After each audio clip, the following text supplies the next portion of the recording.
Hi everybody, I'm Mike Gonzalez with the City of Pasco. I'm outside the Union Gospel Mission here in downtown Pasco, and I want to tell you about a new outreach program that UGM is performing alongside Pasco Police and several other agencies, and how it's making a real impact.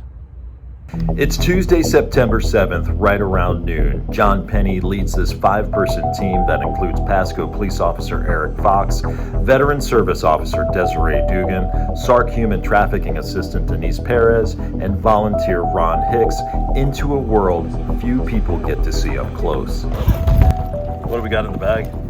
I got water, mainly water, and I've got some granola bars and stuff like that.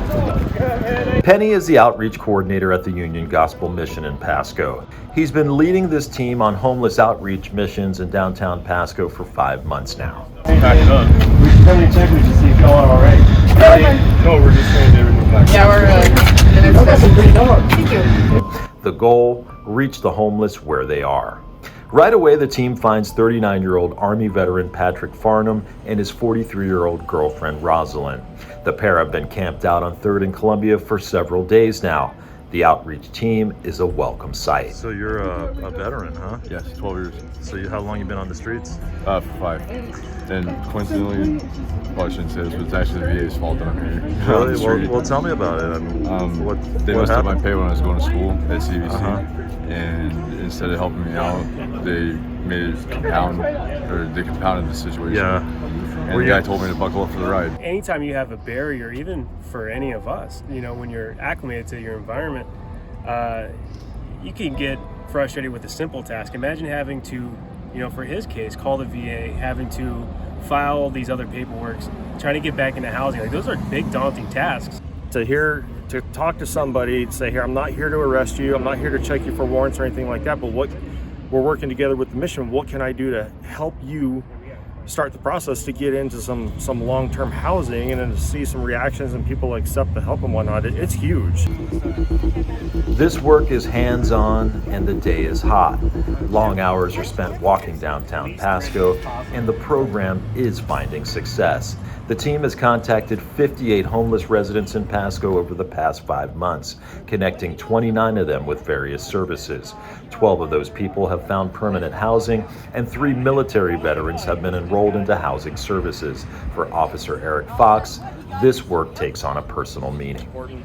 What a lot of people don't know about me personally is I've been without a bed to sleep in. I've been without a roof, without 4 walls, and I've had a family of 4 while I was there. And so even though my time of being homeless wasn't nearly as long as what we see out here, I got a lot of understanding, and I have a lot of compassion and empathy for him. John, I'm with the mission. Okay. And so this is part of our community outreach. About an hour into their outreach mission, the team encounters 36-year-old Devonna Credit. She says she's been on the streets most of her life. Devonna listens to what the team has to say, but ultimately she decides she doesn't need or want the help. A lot of people want to blame things on drug use and things of that nature. Do you use drugs, or? Yes, I do use drugs. Yeah. What drug do you use the most? Pretty much is whatever comes to hand. Heroin, whatever. Did you think that's one of the biggest barriers to getting, clean and back in a place to live? No, like I said just a minute ago, seeing somebody, the resources or programs, seeing at least a leader or management, at least, showing themselves instead of just like, their friends or, addicts just, hey, go to this place right here and ask for this, and ask for him. So this is real helpful then for them to be out here. Sure. The increasing number of homeless is a multi-layered issue in the Tri-Cities. Lack of affordable housing, little mental illness resources for the homeless, and the rise of drugs like meth are some obvious reasons. Did you get lunch today? Do you want to stop by when I get back to my office? And people like Leanne are becoming the face of what the problem has become in our community.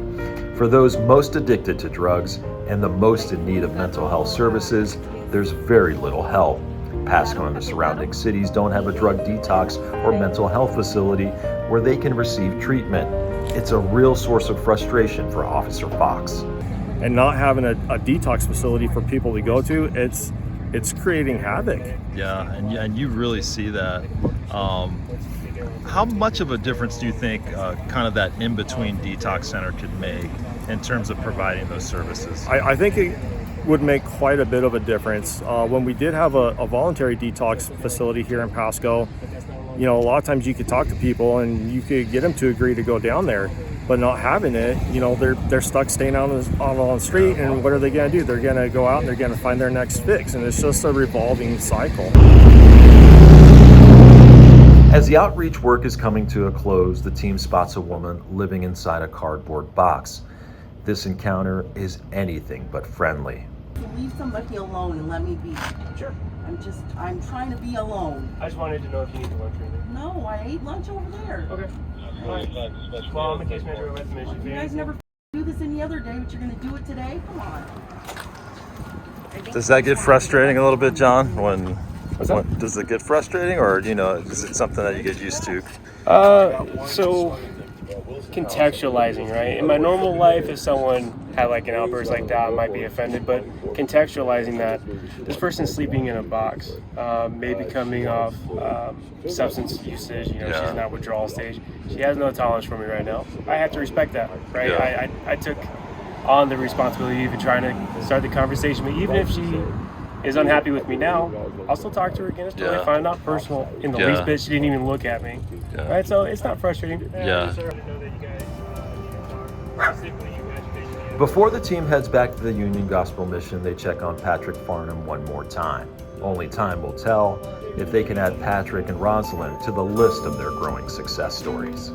Day like this, how do you guys measure success? I saw quite a few contacts and what I would consider some breakthroughs, some people that seemed like they really wanted help.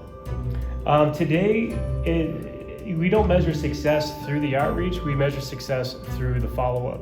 And so if you want to say that contacting Patrick and having an affirming plan on how to move forward as a success, it's just whatever your benchmark wants to be. It's a subjective benchmark. What one person may think is successful, I may not think is successful. So for me, in the way the program is designed, it's all about the follow-up. How do I get, specifically to say Patrick, how do I get Patrick actually involved in the services to move forward? We don't want him continuing on this trajectory. How do I get him into another cycle of services? Success measured one day, one block, and one person at a time. I want to thank John Penney from UGM, Officer Eric Fox, Desiree Dugan, Denise Perez, and Ron Hicks for letting me join them on this amazing journey. It is just incredible to see the work that they are doing.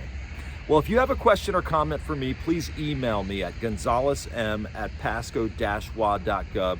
You can also call me on my cell phone anytime, 509-850-4748. On behalf of the City of Pasco and the Downtown Pasco Authority, I'm Mike Gonzalez saying, join me next time right here on this Facebook page. Thanks so much for watching.